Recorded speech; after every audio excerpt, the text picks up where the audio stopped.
Assalamualaikum warahmatullahi wabarakatuh. Halo, selamat pagi pemirsa RCTV. Saya Afif Rifai hadir kembali di hadapan Anda di Selamat Pagi Cirebon bertepatan dengan Selasa 13 September 2016. Pemirsa, topik yang akan kita obrolkan di pagi ini berkaitan dengan ulah geng motor yang hingga saat ini terutama di Cirebon ini seakan tiada henti pemirsa. Nanti akan saya tanyakan ke narasumber di pagi ini tentang bagaimana pandangan misalnya dari pengamat sosial ya tentang ulah geng motor ini. Kemudian apa mestinya yang harus dilakukan oleh pihak kepolisian dalam hal ini.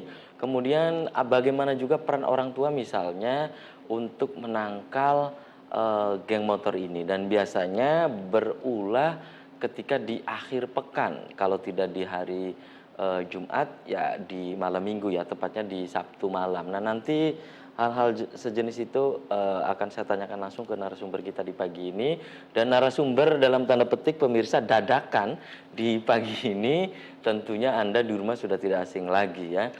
Menulis di berbagai media massa, kemudian juga menulis beberapa buku ya, yang sudah dihasilkan oleh pengamat sosial yang satu ini. Yang satu masih dalam perjalanan menuju ke studio. Nah, di sebelah saya ini ada Mas Samsudin Kadir, biasa dipanggil dengan Mas Kadir. Selamat pagi Mas Kadir. Ya, Assalamualaikum. Assalamualaikum. Apa kabarnya Mas Kadir? Iya, terima kasih ini sudah hadir di Selamat Pagi Cirebon. Padahal dadakan di kontak. Iya, dekatlah di sini. Iya, dekat ya. Iya, dan memang tadinya sudah dijadwal kita akan bahas di pagi ini tentang masih seputar tentang perayaan hari Raya Idul Adha ya. Namun narasumber pukul 7.30 ya itu mendadak baru bangun ya dari Babakan Ciwaringin jauh katanya. Jadi ya terpaksa Mas Kadir, saya banting setir. Siap. Mas Kadir ya, ternyata siap juga ya. Oke, terima kasih Mas Kadir ya sudah hadir di Selamat Pagi Cirebon. Dan Anda pemirsa di rumah, nanti di sepanjang acara ini saya mengundang Anda untuk bergabung di line telepon 0231482138. Anda di sepanjang acara ini bisa juga nantinya untuk memberikan pendapat Anda lewat pesan pendek atau SMS. Tentu Anda di rumah juga punya pendapat ya berkaitan dengan geng motor nih. Dan Anda di rumah jangan kemana-mana, kami akan segera kembali sesaat lagi.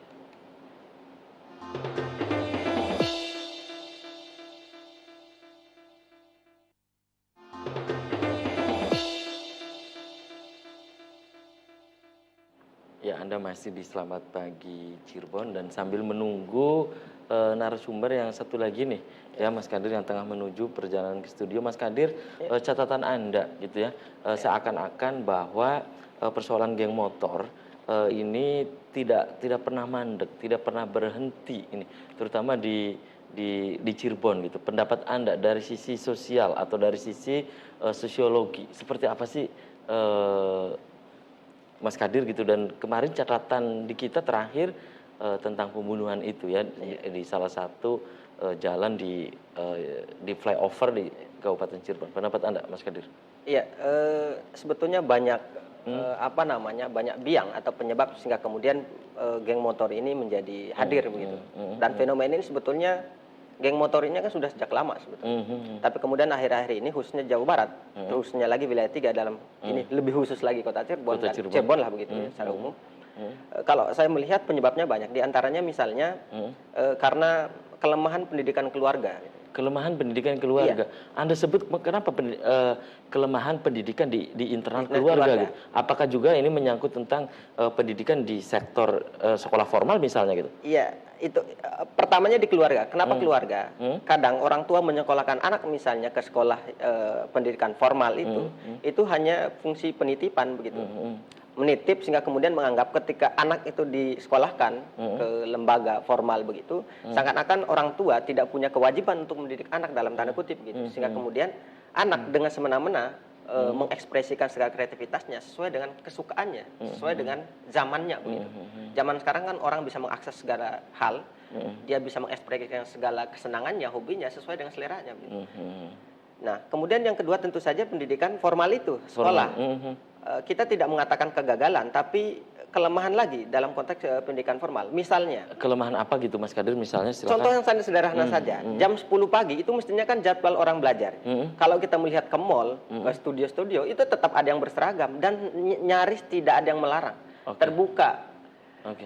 Jadi artinya pendidikan tetap menjadi kunci. Kemudian hal lain, ini yang paling penting menurut saya sebetulnya, ini sebetulnya poin awal tadi masuknya ke poin ketiga. Ini adalah tidak adanya bentuk kreativitas yang termanage begitu. Kreativitas apa nih misalnya, Mas Contoh Kadir? misalnya kalau usia muda ala kita misalnya ada bentuk usaha, perusahaan atau apa misalnya. Nah, anak muda yang begini itu tidak ada. Misalnya di Cirebon misalnya sekali model lembaga yang membangun kreativitas anak muda seusia sekolah misalnya.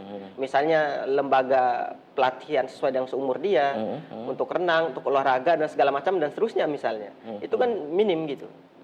Jadi sehingga kemudian anak ini kan di luar itu di teknologi dia mengakses banyak hal dan itu ingin diekspresikan dalam ruang-ruang ini. Oke, jadi menurut Anda ini hemat kata bahwa tidak ada penyaluran bakat yang positif gitu. Akhirnya mereka lari ke klub, ke gerombolan yang bermotor gitu, seperti itu?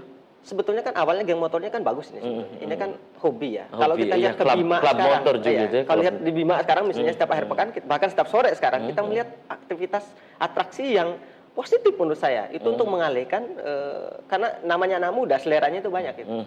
Kalau tidak teralihkan maka dia akan dari positif ke negatif. Negatif ya pasti. Nah, makanya tadi ketika kemudian instrumen atau lembaga sosial yang punya peran penting dalam pendidikan baik keluarga, lembaga formal termasuk pemerintah yang menangani generasi muda tidak punya peran penting, tidak memberikan kontribusi positif, tentu saja saya kira kalau hanya menggunakan polisi sebagai alat pukul itu dia akan selesai.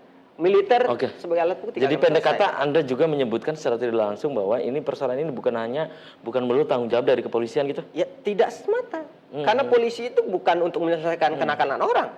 Dia itu urusnya kriminalitas, keamanan publik. Nah, tetapi biang dari aksi semacam kriminal semacam ini dalam tanda kutip tentu saja tidak bisa dilihat dari bentuk aksinya. Tidak mesti melihat dari aspek pembunuhannya, pemerkosaannya, pembegalannya. Tapi lihat ini akumulasi dari apa? Dia tidak melakukan proses pembunuhan ketika kemudian hanya membunuh seketika. Tentu ada proses panjang yang membentuk karakter semacam itu. Oke, jadi menurut Anda ini adalah proses akumulasi gitu? Saya kira termasuk akumulasi. Saya termasuk orang yang nakal juga. Cuman cara ekspresi saya tentu saja beda dengan motor. Oke, ya termasuk Mas Kadir nakal juga.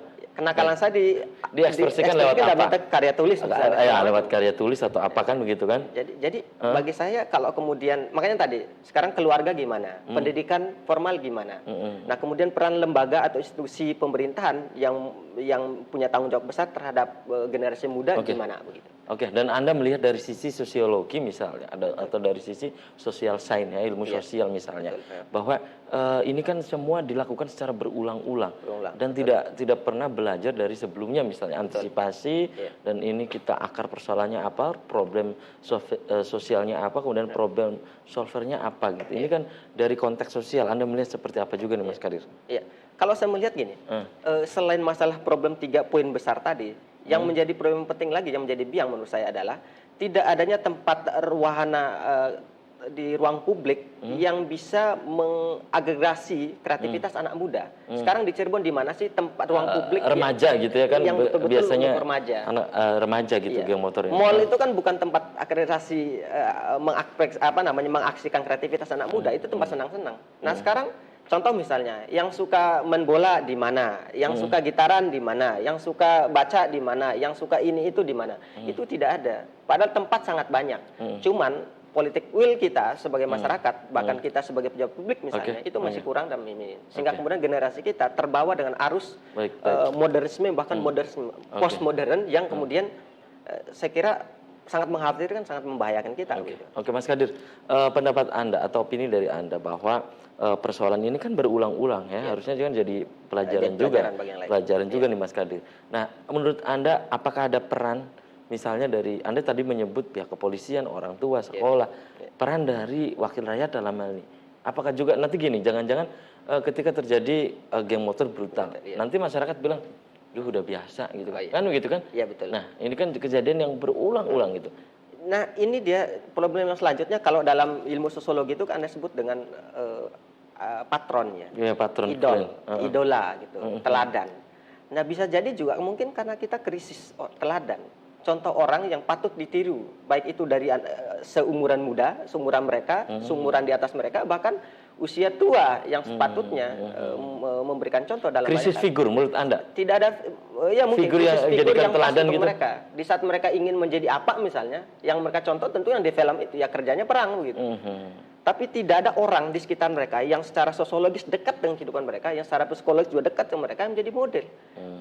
Contoh misalnya apa sih yang disuguhkan oleh media massa dalam tanda kutip perfilman misalnya, selain ya akumulasi yang sifatnya kriminal juga, yang secara sepintas itu selain norak juga sering seakan-akan agak bebal juga gitu. Jadi nihil nilai pendidikan yang membentuk karakter mereka menjadi orang, menjadi manusia, yang kemudian mereka kelak akan menjadi generasi selanjutnya dari bangsa kita. Begitu. Oke, tahan dulu Mas Kadir. Dan Anda pemirsa di rumah yang ingin bergabung di Selamat Pagi Cirebon bisa Anda sampaikan di 0231 482138. Silahkan Anda bisa berpendapat, Anda juga bisa beropini, Anda juga bisa menanyakan topik yang sedang kita obrolkan di pagi ini, geng motor ulah tiada henti. Ya, silakan Anda bisa menanyakan langsung ke Mas Samsudin Kadir atau Mas Kadir. Nah, ini sudah ada pemirsa yang coba interaktif. Mas Kadir, halo. Halo, selamat pagi Cirebon. Halo. Selamat pagi, Pak. Ya, dengan siapa di mana, Bapak? Ya. Dengan Sopyan di Argasunya, Pak. Sopyan di Arjasunya, silakan. Yang saya tahu gitu, Pak, untuk antisipasi geng motor, itu yang pertama antisipasi dari sekolah-sekolah tuh, Pak. Kita Sekolah-sekolah mencoba untuk lebih ketat yang membawa motor gitu, Pak. Terus yang kedua barangkali untuk kegiatan sosial kita libatkan pemuda. Oke, mungkin itu tadi ya kegiatan sosial ini Mas Kadir, kalau bisa saya tangkap tadi dari Pak Sopyan di Arjasunya, ini banyak kegiatan-kegiatan yang harus melibatkan anak-anak remaja mungkin seperti itu, agar anak remaja ini banyak aktivitas gitu ya, sehingga hal-hal negatif bisa kita jauhi, mungkin seperti itu. Itu pendapat dari Pak Sopyan di Arjasunya. Sekolah-sekolah juga harus ketat katanya. Iya, betul. Dan ini ada SMS dulu yang masuk, Mas Kadir. Selamat pagi Cirebon. Assalamualaikum warahmatullahi wabarakatuh. Ini ada pendapat dari Brebes, Mas Kadir. Karena Cirebon adalah metropolis. Cirebon adalah sebuah kota. Berbeda dengan misalnya di daerah-daerah yang lain termasuk Brebes, katanya Mas Kadir. Karena di Brebes minim gerombolan-gerombolan bermotor, maka harusnya ada tindakan tegas dari kepolisian misalnya, atau peran dari sekolah, masyarakat pun jangan diam, seperti itu. Ini di SMS dari Desa Kemukten, Kecamatan Kersana, Kabupaten Brebes, Mas Kadir. Itu beberapa SMS yang masuk. Mas Kadir, bisa ditanggapi dulu tadi pendapat atau opini dari Pak Sopyan di Arjasunya. Sekolah harus ketat, terutama yang membawa sepeda motor. Mas Kadir. Ya, betul. Selain pengetatan tentang untuk membawa motor, tentu ada usia tertentu sesuai dengan hukum kita begitu. Sebetulnya hal lain lagi adalah betul yang pertama poinnya Bapak tadi itu ada pengalihan, maksudnya kegiatan sosial. Saya kira kegiatan ekstrakurikuler dibikin sibuk atau seperti apa, Mas Kadir? Bukan sibuk. Sebetulnya kan kalau kita presentasikan, mengklasifikasi siswa yang aktif di ekstrakurikuler di sekolah kan itu kan sedikit-sedikit juga. Dari jumlah 1000 sekian misalnya aktif cuma ratusan begitu. Artinya sebetulnya mereka tidak punya aktivitas lain selain belajar, betul-betul belajar. Buktinya apa? Misalnya pulang sekolah jam 2. Lihat aja di tempat-tempat terbuka. Sampai jam 5 sore sampai jam 6 sore di beberapa titik di wilayah 3 Cirebon begitu. Artinya itu bagi saya itu bukti nyata bahwa mereka memang punya waktu yang banyak tapi tidak punya banyak agenda yang sifatnya positif yang disediakan oleh orang dewasa seumuran kita gitu. Jadi jangan salahkan juga kemudian gitu. Walaupun nanti memang harus kita salahkan juga, ada aspek tertentu yang kita salahkan. Jadi sekarang tinggal pilih saja kita mau melahirkan apa dari mereka dalam bentuk lembaga yang mengalihkan begitu gitu. Kelompok, kalau saya misalnya mengelola kelompok penulis muda atau yang nyanyi dan segala macam kayak gitu kan bisa gitu tanpa biaya.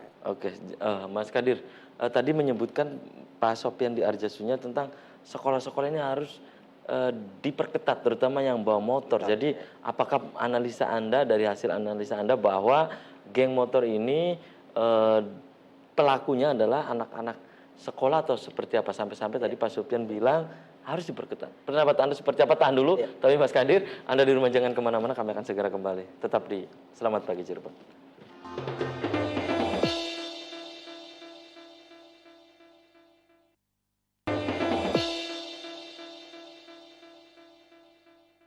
Ya, selamat pagi Cirebon, masih di hadapan Anda pemirsa. Sebelum saya lanjutkan obrolan di Selamat Pagi Cirebon, saya bacakan dulu headline dari Koran Radar Cirebon edisi Selasa 13 September 2016 nih pemirsa, yang diturunkan di halaman utama Koran Radar Cirebon hari ini. Ya, pastikan status Archandra clear, alias sudah tidak ada lagi persoalan. Nah, mengapa demikian dan apa betul demikian? Silakan Anda bisa membacanya di halaman utama Koran Radar Cirebon edisi hari ini. Nah, ini berita dari kelanjutan kasus suap yang menimpa inisialnya R ya, tentang dari kasus Saipul Jamil. Nah, Pak Rohadi tertekan di dalam bui. Ya, dijenguk keluarga, tangan gemetar. Titip menjaga 5 anak katanya ya, 5 anaknya. Ini pemirsa, silakan Anda bisa membacanya secara lebih lengkap di halaman utama Koran Radar Cirebon edisi hari ini. Kemudian pulang lempar jumroh, jamaah haji tersesat. Nah, siapa yang tersesat? Silakan Anda juga bisa membacanya di headline Koran Radar Cirebon edisi hari ini. Kemudian ini pemirsa dari kota Cirebon, DKP 3, mungkin itu sapi stres dan lelah. Nah, itu pemirsa, silakan Anda juga bisa membacanya di halaman utama Koran Radar Cirebon edisi hari ini. Dan dari halaman Metropolis, ini dari kota Cirebon, gugatan pra peradilan terlambat. Mengapa terlambat pemirsa? Silakan juga Anda bisa membacanya di halaman Metropolis. Kemudian dari halaman Kabupaten Cirebon. Dari halaman Kabupaten Cirebonnya nih, ya, protes pemberhentian TPQ. Kemudian warga kecewa. Kuwu ya mengatakan bahwa TPQ tetap jalan, pembangunan dihentikan karena tanpa izin. Ini di Duku Puntang. Silakan Anda bisa membacanya di halaman Kabupaten Cirebon. Berikutnya headline dari Koran Rakyat Cirebon, koran politik terbesar di wilayah Ciayu Majakuning. Ya, ini pemirsa, Demokrat tegaskan usung petahana alias incumbent. Ya, ini untuk Pilkada 2018 ya Mas Kadir. Silakan Anda juga bisa membacanya nih pemirsa. Ya, muncul slogan baru I am back katanya. Kemudian Ajis menyebut calon S1 bisa dari eksternal partai. Apakah ini pernyataan politik juga nih Mas Kadir? Silakan Anda juga bisa membacanya di headline Koran Rakyat Cirebon edisi hari ini. Saling sikut demi mendapatkan daging korban. Warga rela berdesakan selama 6 jam pemirsa. Ya, polisi dan TNI ikut berjaga. Kemudian ini pernyataan dari Pak Panji Amyarsa, PD Pembangunan ingin menggarap bisnis baru. Bisnis apa nih Pak Panji? Silakan Anda juga bisa membacanya di Koran Rakyat Cirebon edisi hari ini. Kemudian dari halaman Pro Cirebonnya nih, dari kota Cirebon juga nih pemirsa, tarif parkir di pasar pagi melambung. Sampai berapa juga ya pemirsa? Silakan Anda juga bisa membacanya di halaman Pro Cirebon edisi hari ini. Ditemukan daging kurban diduga berpenyakit. Ya, itu dari koran Rakyat Cirebon edisi hari ini. Dan pemirsa, di segmen ini saya masih membuka Anda ya untuk bergabung di line telepon 0231482138. Mas Kadir, ini sudah ada beberapa SMS lagi yang masuk ya. Ini, Assalamualaikum warahmatullahi wabarakatuh. Selamat pagi Cirebon. Dari Iswanto di Talun, Cirebon Girang. prihatin dan miris untuk kasus geng motor ini. Bukan hanya korban, bahkan pelaku pun harus menanggungnya. Untuk Pak Kadir, apa solusi para orang tua untuk melakukan pendekatan persuasif yang efektif agar anak yang sudah terlanjur masuk geng motor itu seperti apa, katanya Mas Kadir. Ada lagi SMS yang masuk, selamat pagi Cirebon, geng motor itu seakan-akan ideologi ataupun pintar bisa menutup diri. Ketika mereka di rumah, orang tua dan masyarakat seakan tidak tahu bahwa dia adalah geng motor. Tetapi ketika ngumpul malam minggu, mereka bisa melakukan perbuatan brutal. Mohon untuk para orang tua, kemudian juga masyarakat dan kepolisian ini benar-benar tegas terhadap ulah geng motor ini. Jangan sampai kekerasan setiap malam minggu disebut hal biasa. Mas Kadir, Ya. Anda menanggapi beberapa SMS dan juga interaktif tadi tentang sekolah-sekolah pun harus memperketat gitu. Ya. Silakan Mas Kadir. Ya, menambahkan yang tadi, melanjutkan yang tadi, selain memperketat atau memperketat siapa yang boleh membawa motor segala macam, tentu saja sesuai dengan peraturan undang-undang ada batasan tertentu usianya begitu ya. Kemudian yang kedua tadi harus ada aktivitas pengalihan di tingkat sekolah. Sebetulnya full day itu ya, gagasan apa namanya? Iya, full day itu sebetulnya bagus. Tinggal sekarang apakah kemudian hanya dari sisi waktu atau dari bentuk kreativitas yang sesuai dengan karakter dan usia anak begitu. Nah, kemudian konteksnya pertanyaan dari Mas ini dari Talun tadi, apa yang dilakukan oleh orang tua? Saya kira orang tua tentu saja harus menjadi model bagi anak. Contoh karena gini, guru itu tidak serta-merta hidup 24 jam bersama gurunya di sekolah. Berarti keluarga yang banyak gitu ya. Tetap saja keluarga itu sangat menentukan. Jadi kalau dalam struktur sosial apapun, dalam ilmu apapun, kita melihat peran orang yang terdekat itu orang tua dalam ini itu punya peran sentral gitu ya. Karena dia hidup 24 jam bersama anaknya dalam tanda kutip, secara emosional lebih dekat, secara psikologis lebih dekat, secara sosial juga lebih dekat. Jadi harus punya modal. Artinya orang tua harus, makanya sebetulnya kan di dirjen di Kementerian Pendidikan Kebudayaan kan ada dirjen tentang pembinaan keluarga itu. Sekarang sudah berjalan 1 tahun, tapi kita tidak mendengar apa apresiasi atau tindak lanjutnya begitu. Kita menanti itu. Nah, kemudian yang selanjutnya menurut saya, tentu saja orang tua harus memilih-milih teman bagi anaknya, karena dalam usia rentan 10 sampai belasan tahun lah begitu ya, rentan untuk mencari figur yang menurut dia sesuai. Nah, orang tua dalam ini sebagai orang tua, sebagai pendidik utama dia, tentu saja punya tanggung jawab besar untuk memilih temannya. Gitu. Oke. Dan Mas Kadir, bukan hanya persoalan geng motor juga di Cirebon, tawuran pelajar dan yang lain ya. Seakan-akan ini kan persoalan ini tidak akan pernah berhenti gitu, Mas Kadir. Pendapat Anda, Mas Kadir? Tadi kan juga ada pemirsa yang mengatakan bahwa di pesan pendek atau SMS mengatakan ini harus dipertegas lagi. Peran masyarakat dalam ini mungkin kontrol sosial mungkin Mas Kadir, gitu kan? Kontrol sosial dalam ini juga kalau saya melihat kepolisian juga. Kalau saya melihat beberapa berita hampir 2 tahun terakhir ada geng motor yang namanya sering muncul hampir setahun terakhir. Saya melihat ini kayaknya nggak jera. Kenapa? Sepertinya hukumannya juga tidak memungkinkan dia untuk berhenti melakukan hal yang sama. Artinya ada pengulangan. Nah, biasanya kalau ada pengulangan ada berapa aspek penyebab. Pertama, ini secara sosiologis. Penyebabnya misalnya karena hukuman yang tidak kuat begitu. Kemudian lingkungan yang menstruktur kepribadian dia sejak awal sampai kemudian dewasa itu masih tetap ada begitu. Nah, sekarang tinggal diklasifikasikan kira-kira dari berapa poin itu kira-kira poin mana yang dominan begitu. Apakah karena hukumannya atau struktur sosial yang membangun mental dia? Mas, saya potong. Kalau persoalan gini Mas Kadir, kalau persoalan hukuman. Ini kan adalah anak-anak remaja pelakunya ya. Ketika ini dihukum, kemudian diharapkan nanti ada efek jera misalnya. Nah, kemudian ada undang-undang mengatakan bahwa ini anak di bawah umur tidak boleh misalnya dihukum dan seterusnya gitu. Nah, ini kan tadi banyak instrumen, banyak lembaga yang terlibat. Saya bilang di awal tadi, polisi itu tidak semerta-merta menjadi pemukul terakhir dari seluruh aktivitas yang amoral semacam ini, yang kriminalis semacam ini.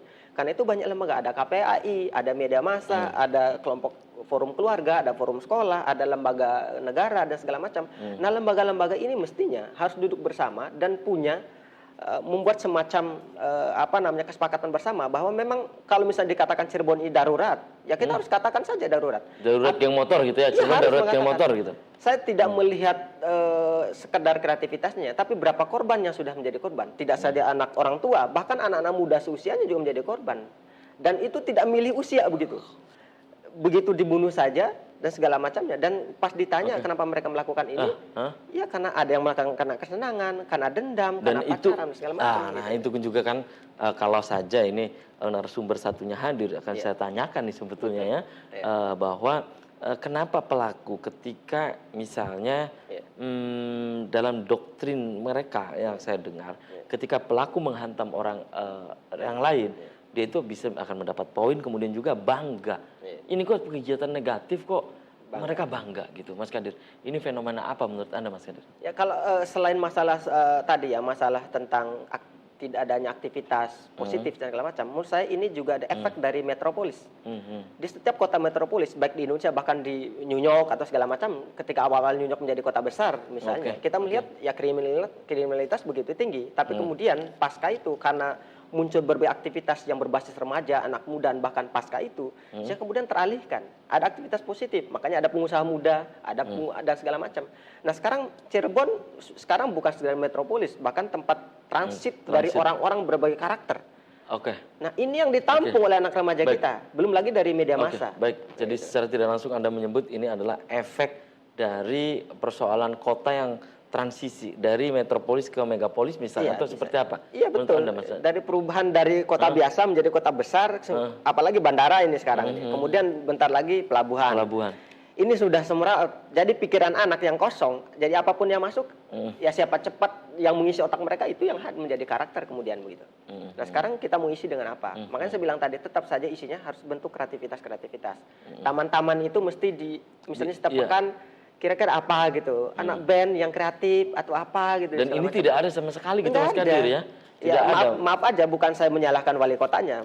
Kita seperti apolitis gitu. Masyarakat kita acuh, ketika kemudian ada korban baru bicara begitu. Tapi makanya saya bilang media massa saya kira satu-satunya lembaga yang kita percaya punya power untuk melakukan pendidikan masyarakat, memberikan informasi yang baik. Kalau kontrol dari masyarakat misalnya, Mas Kadir, apa nih mestinya ketika persoalan ini misalnya sudah dianggap lah udah biasa geng motor setiap malam minggu misalnya gitu, Mas Kadir, peran dari masyarakat gitu? Ya tentu saja menurut Anda ini diperlukankah gitu? Ya tentu saja perlu dong. Untuk apa misalnya, Mas Kadir? Lah, gimana kalau masyarakat diam terhadap fenomena negatif? Apa yang terjadi? Kalau misalnya yang kemarin itu yang jadi korban anak si X, kalau besok pagi yang korban anaknya kita, tentu saja nggak diam gitu. Jadi jangan diam gara-gara yang jadi korban bukan anak kita, bukan keluarga kita, bukan sahabat kita. Gitu. Siapapun jadi korban, itu ada generasi muda kita yang harus kita bela, harus kita jaga martabatnya, hak hidupnya, hak dia untuk merasa aman di kota ini begitu. Artinya kan kalau misalnya masyarakat diam, ya inti dan negara itu kan masyarakat. Tidak bisa mengandalkan pemerintah semata. Gitu. Oke, Mas Kadir, pendapat Anda hal demikian itu adalah hal yang biasa, hal yang lumrah, hal yang lazim ketika misalnya kota ini berangkat menuju atau kota peralihan ya dari metropolis ke megapolis gitu. Ini hal biasa. Menurut Anda sosial problem ini, masalah sosial secara ini. umum penelitian siapapun mengatakan bahwa demikian. Ketika ada pengalihan dari satu struktur sosial ke struktur sosial yang baru, baik secara sosiologi, sosial, ekonomi segala macam, tentu ada efek negatifnya di samping positifnya begitu. Tentu saja biasa dalam tanda kutip. Tapi kemudian ini kalau diakumulasi dan terus menerus menjadi kriminal yang diorganisir secara masif, ini bukan secara masyarakat yang ditantang menurut saya, tapi negara yang ditantang untuk dianggap ada atau tidak negara justru di sini.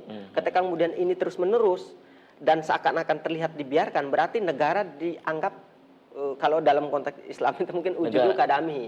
Ada tidak adanya itu sama saja. Apa menurut Anda ini negara abai gitu? Negara abai, abal-abal. Jadi nyaris tak punya orang yang mengurusnya begitu. Nah, saya khawatir begitu. Atau jangan-jangan pelaku penyelenggara pemerintahan juga berkontribusi positif untuk menghadirkan kelompok semacam ini. Ini kan berbahaya. Baik, Mas Kadir, ini ada SMS yang saya bacakan sebelum jeda iklan ya, Mas Kadir. Selamat pagi Cirebon, Assalamualaikum. Geng motor bukan lagi persoalan kenakalan remaja, Mas Kadir, tetapi ini sudah kriminalitas. Maka hemat saya harusnya, kata pemirsa lewat SMS ini, polisi harus tembak di tempat saja agar ada efek cerah. Ada lagi SMS yang masuk. Assalamualaikum, selamat pagi Cirebon, dari pemirsa di Losari, Mas Kadir. Ya di Kabupaten Brebes Losarinya nih. Pendapat saya lebih baik geng motor ini dibubarkan saja. lebih baik katanya kuncinya adalah semua pihak harus duduk bersama. Karena selama ini menurutnya tidak ada keseriusan katanya Mas Kadir dari pemerintah, pihak keamanan masyarakat dan juga lingkungan sekolah dan juga dari orang tua. Seperti itu semua harus duduk bersama gitu Mas Kadir. Nanti Anda bisa menanggapi, tapi tahan dulu Mas Kadir. Anda di rumah jangan kemana-mana, kami akan segera kembali tetap di RCTV.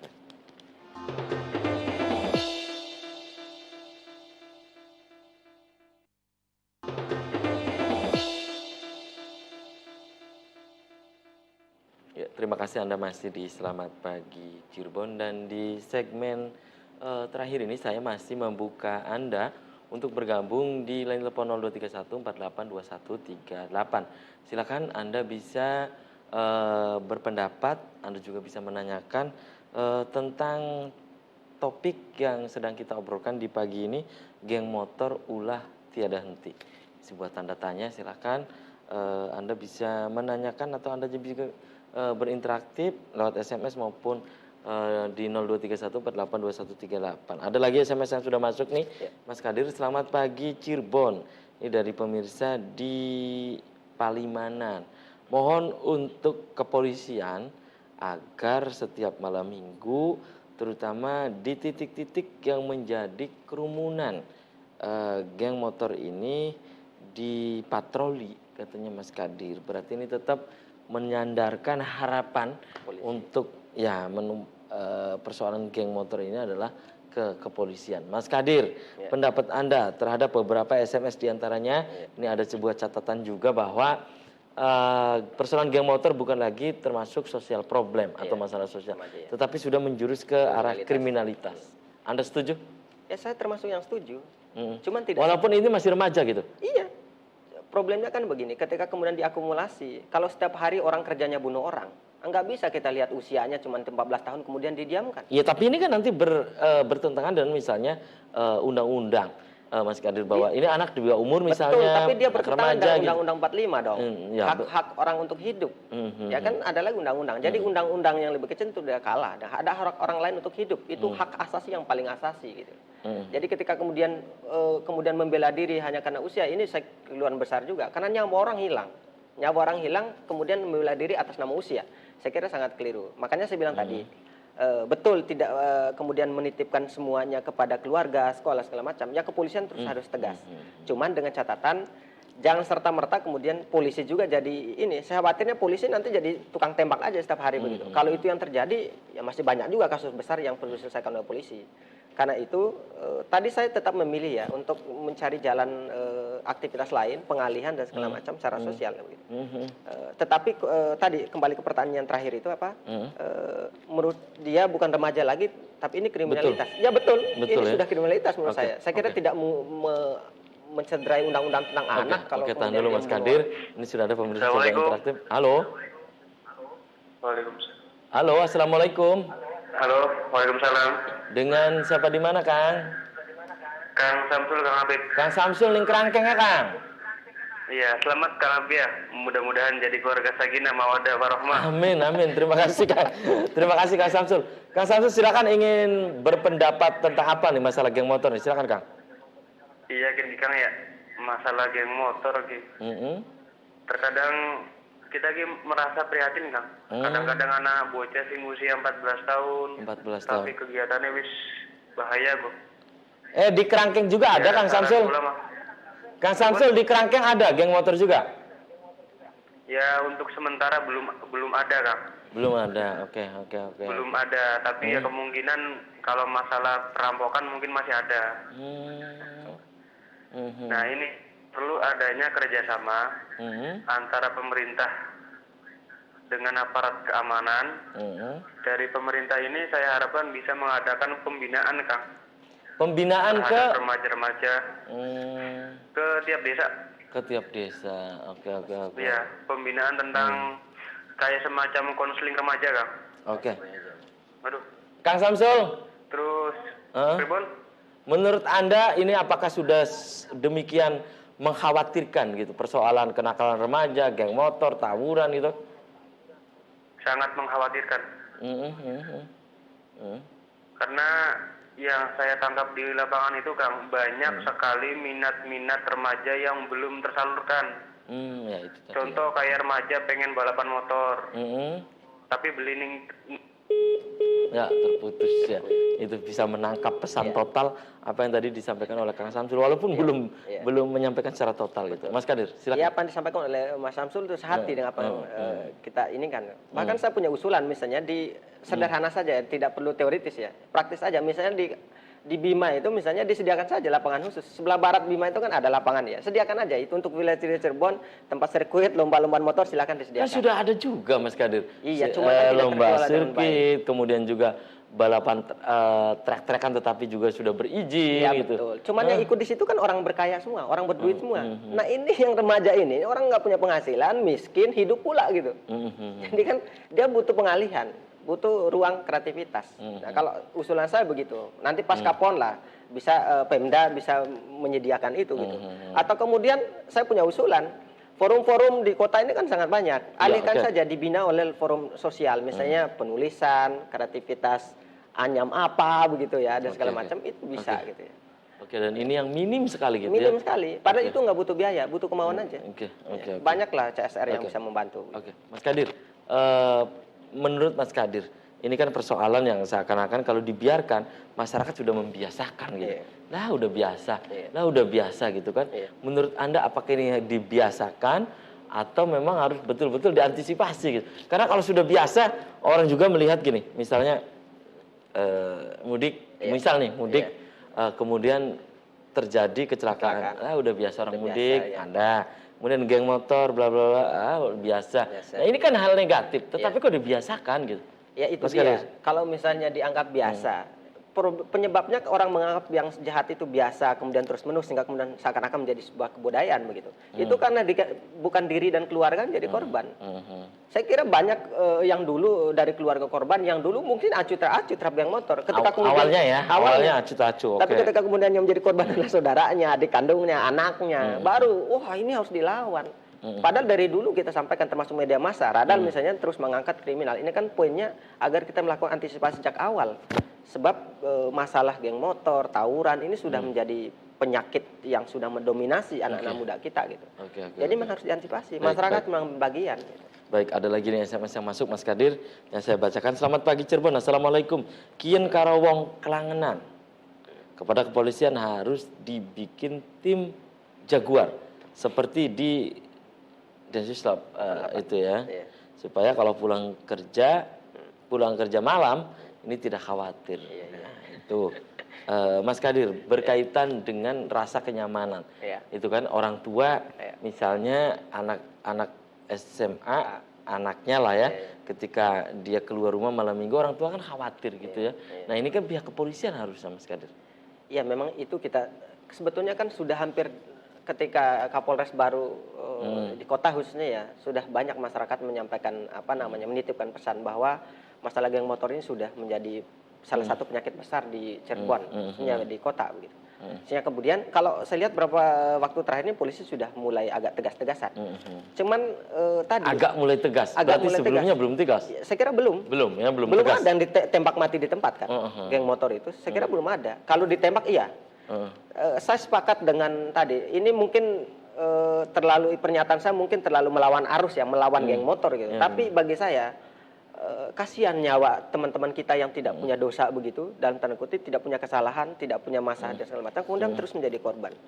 Hari ini mungkin si X itu lagi-lagi, jangan-jangan besok pagi bisa jadi misalnya si B dan saudara kita kan juga nggak ingin begitu.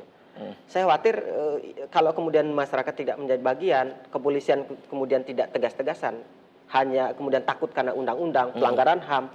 Dia bunuh orang kok. Iya, kemudian juga ada yang menyebut ini masih kecil, makanya ya harus dibela, gitu kan? Kalau saya nggak ada urusan. Kalau saya sih ke Polres sih tembak di tempat. Tembak di tempat. Karena ini lebih berbahaya dari teroris. Terorisnya kita nggak tahu, berbahaya tentu. Tapi ini kan Orang udah ditunjuk gitu pakai pistol segala macam. Tetapi dalam konteks ini tentu juga kita harus dianalisis secara sosiologis karena di Lampung, Makassar sempat menggunakan tembak di tempat untuk menyelesaikan masalah ini, tapi nggak tuntas juga. Artinya tidak satu-satunya. Ini Anda setuju ketika di kota Cirebon diberlakukan misalnya tembak di tempat gitu? Kalau saya termasuk yang setuju. Setuju ya. Ini karena geng motor itu kan ada juga yang bawa senjata. Ini kan mirip perampok. Kalau sekedar pakai motor aja masih mending. Tapi kalau udah membawa senjata tajam, ini kan teror. Kriminalitas yang sangat dahsyat ini. Dan nyawa orang menjadi taruhannya. Kalau dibiarkan, ini berarti dia membiarkan orang lain membunuh sembarangan di tempat umum. Gitu. Saya sikat aja. TNI saya kira boleh mengambil bagian, sikat aja gitu. Dan jangan sampai ini terus-menerus menjadi membuat rasa nyaman, tidak rasa nyaman masyarakat gitu. Mau seperti itu Mas Kadir ya. Dan juga peran dari sekolah seperti apa Mas Kadir? Peran dari sekolah tadi pendisiplinan. Kayak misalnya jadwal pulang harus ini kan. Kemudian tadi ada yang bagus tadi tentang BK. Jadi tentu saja lembaga BK di sekolah, bimbing konseling itu harus betul-betul dikelola dengan baik, difungsikan dengan baik sehingga difungsikan kembali ya, difungsikan kembali. Kan gini, ketika di rumah tidak terselesaikan masalah, maka BK itu bisa menjadi orang tua di sekolah yang bisa mengamputasi dalam tanda kutip masalah anak gitu. Saya kira itu yang bisa kita lakukan. Berarti peran disiplin, kemudian juga bimbingan konseling. Ada apa lagi nih peran dari, apakah juga memberlakukan aturan bahwa anak-anak usia anak SMA tidak boleh membawa motor ke sekolah gitu? Karena kan tidak punya SIM anak-anak sekolah itu kan? Ya, tidak semua juga. Ada juga yang usianya sudah masuk itu. Saya kira susah juga kalau misalnya anak sekolah itu kan ya mereka juga butuh cepat ya. Dan tidak semua anak sekolah yang bawa motor juga jahat kan. Justru yang bawa motor ini kan sebetulnya itu di luar sekolah dan tidak semuanya anak sekolah, tapi seusia sekolah. Jadi saya kira bisa juga fungsikan sekolah luar sekolah, misalnya sekolah luar biasa yang SLB. Jadi paket C. Jadi menurut Anda, hemat kata, ini persoalan geng motor ini adalah persoalan kompleks ya? Kompleks dan bukan serius. Bisa dilihat dari satu sisi saja? Nggak bisa. Mas Kadir, dan yang sekali waktunya kita juga terbatas Mas Kadir, dan nanti kita bisa dilanjut lain waktu dan kesempatan. Mas Kadir, sebelum saya closing, pesan apa untuk Anda pemirsa di rumah ini dari Anda gitu? Maksud saya silakan. Tentu saja pesan saya untuk adik-adik kita dari geng motor, ya, menjadi anggota geng motor boleh-boleh saja, tapi kemudian tidak melakukan kriminalitas yang menghilangkan nyawa orang apalagi, itu tidak boleh. Karena kita punya hak hidup, orang lain punya hidup. Yang kedua, saya kira saya termasuk yang menengarai bahwa geng motor itu punya backing, karena itu orang-orang yang... jadi menurut Anda punya backingnya juga? Ya, punya backing. Pasti ada backing ya? Nggak mungkin mereka kuat lah misalnya gitu. kalau mereka nggak punya backing yang kuat. Nah, karena itu saya mengimbau gitu, untuk kembali ke jalan yang benar. Anda melakukan kriminalitas dengan sebuah sistem yang begitu akut, tentu orang juga punya hak hidup yang harus Anda hormati. Jangan sampai hak hidup orang Anda langgar, kemudian Anda sebebas-bebasnya melanggar itu gitu. Nanti keluarga Anda menjadi korban, apalagi yang Anda ini kan. Kemudian yang ketiga, ini yang paling penting, seluruh elemen masyarakat termasuk media massa terus melakukan proses edukasi terhadap masyarakat dengan menyampaikan berita-berita yang memungkinkan anak untuk mengalihkan aktivitas kriminal semacam ini ke hal yang lebih positif. Demikian mungkin Mas Arif. Terima kasih nih Mas Kadir ya. Anda sudah menyempatkan hadir di Selamat Pagi Cirebon, padahal dikontak mendadak ya, karena narasumber yang sudah dipersiapkan tidak bisa hadir di pagi ini. Terima kasih Mas Kadir. Saya tunggu tulisan-tulisan dan juga bukunya nih Mas Kadir ke depan.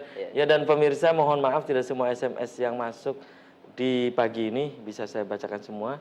Banyak SMS yang masuk ya, dan bagi Anda sudah memberikan interaktif bergabung di Selamat Pagi Cirebon, saya juga aturkan terima kasih. Itulah Selamat Pagi Cirebon edisi hari ini, semoga bermanfaat. Terima kasih juga atas perhatian dan kebersamaan Anda. Akhirnya saya Afif Rifai dan kerabat kerja di pagi hari ini pamit undur diri. Selamat beraktivitas kembali pemirsa, dan wassalamualaikum warahmatullahi wabarakatuh. Waalaikumsalam.